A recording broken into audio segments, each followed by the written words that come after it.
And we're back! Welcome back to Games Overboard. My name is Brian. I'm Deanna. And we got a great game to review for you this week. We took a couple weeks off. I had my wisdom teeth pulled last week. Not a lot of fun, and wasn't really in the mood to do a video review. And the week before that, we took a trip to California to see her little sister graduate high school. While we were there, we tried out this new game we got called Fast Flowing Forest Fellers, designed by Friedman Freeze. It is for 2 to 5 players. It says it takes about 30 minutes, and it's for ages 8 and up. While we were there, we played this game a couple times with my mother-in-law, Deanna's mom. She loved it. We love it. We think it's a great game. It is a race-style game, kind of like Robo Rally or Snow Tales is a newer one, but it's a lot lighter and a lot easier to learn and doesn't take as long to play, which is one of the reasons I really like it. So let's see what's in the box, Deanna. In the box, you'll find lots of little pieces of wood, signifying the little lumber logs. You'll find player tokens, both male and female ones. You'll find a whole bunch of player cards, which we'll talk about a little bit later, and the boards.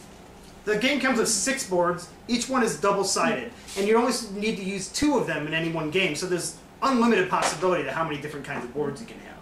The male and female characters also, there's no difference between them. They're just there to signify different shapes. They don't move or react or do anything differently during the game, just as a note. So to set up the game, you're going to choose whatever 2 boards you want and put them on the table.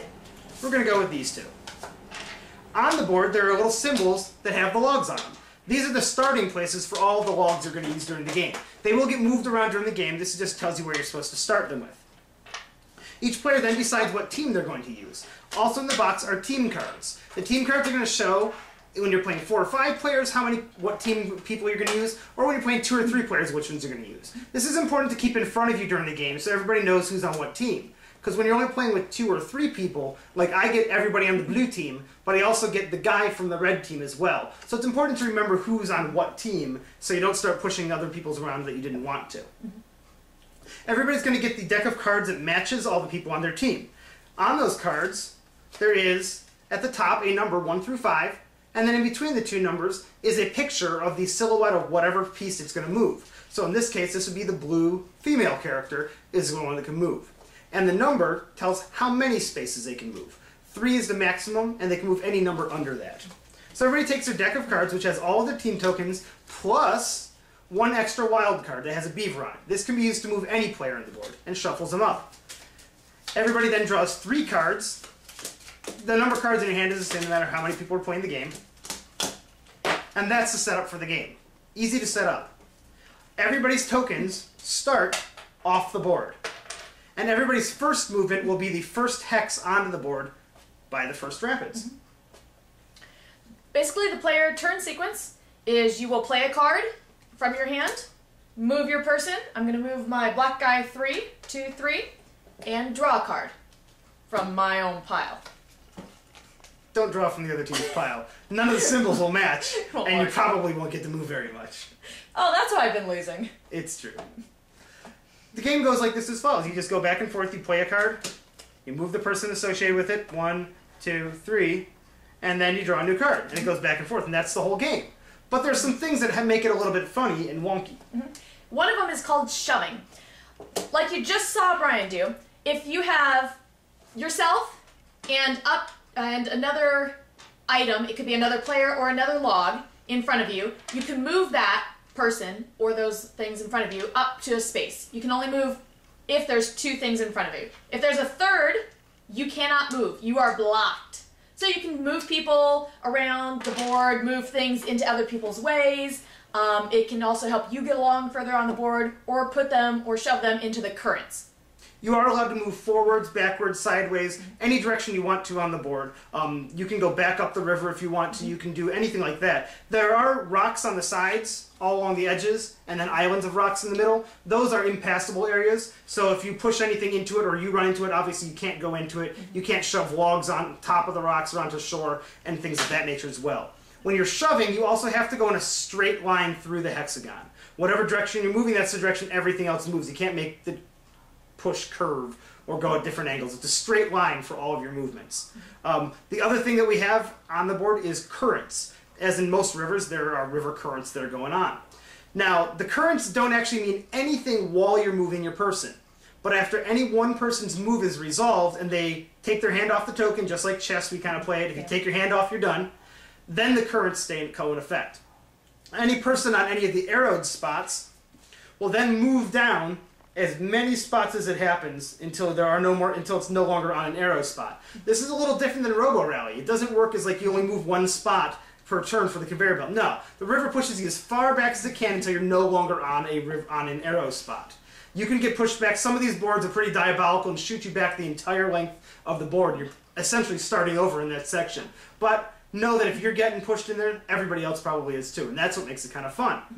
The river also shoves things just like everything else. So if you get to the end of the river and there's a log in the way, you still get pushed off and you push the log. It can only push up to 2 things in front of you. A third thing stops it, and you also can't push it into rocks. If that happens, you just get stuck on the current until you either decide to move out of it yourself, or the piece that was blocking you is moved by some other force, and then you would resolve your current move at the end of that movement. That's essentially the game.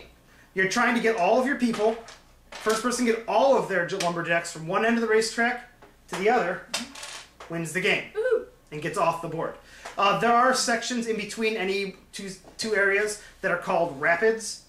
You can't go backwards through those, nor can you push other people backwards through them as well. So once you get off of one board, you're safe, and you never have to go back to that board again. You're already past it, and you go on. We tend to remove, once everybody's off the furthest backboard, we just take it off the table. That way it makes it less confusing. Also, when you're ending the game, any of your players that you get off the board, the cards that are left in your deck for that player now become wild cards that you can use for any other player on the table. Makes it really useful. As soon as you get one person off, you've got a lot more flexibility going on. What do you got, Dan? Anything?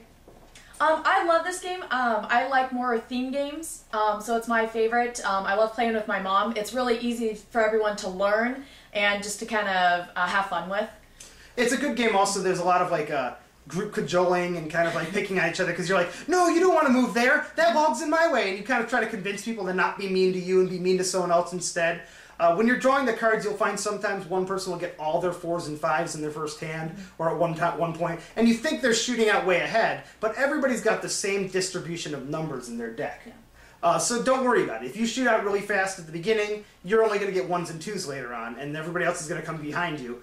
And a lot of the boards are actually designed to be really difficult for the first person to get through, but once they go through and move some of the logs around, it's easy for everybody else to just shoot right through. There's shortcuts that one person's a trailblazer and everybody gets through easier. It's really well designed. Freeman Freeze took a lot of time on the currents and on the other things to really make a balanced game with this. Some of the boards have a ton of logs and it's almost like a puzzle trying to get through. Some have none but have a ton of crazy currents that push you all around the board. I love this game. I think it's great.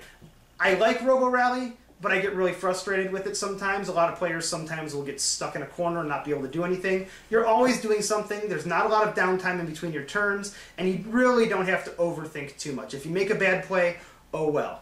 Next turn you'll get back in it. Somebody else will shove you into a current, and you can't do anything about it anyway, so it's a little chaotic.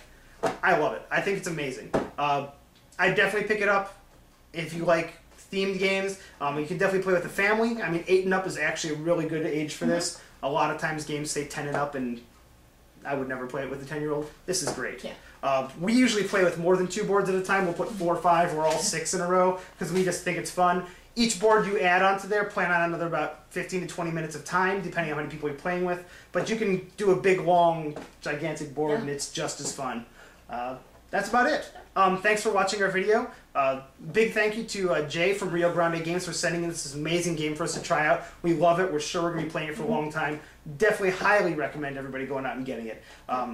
That's about all. Until next time, thank you from Games Overboard, and I'm Brian. I'm Deanna. Have a great night. On a side note, when playing this game, the best thing is a cool, cold bottle of Molson Canadian. The preferred beer of lumberjacks everywhere.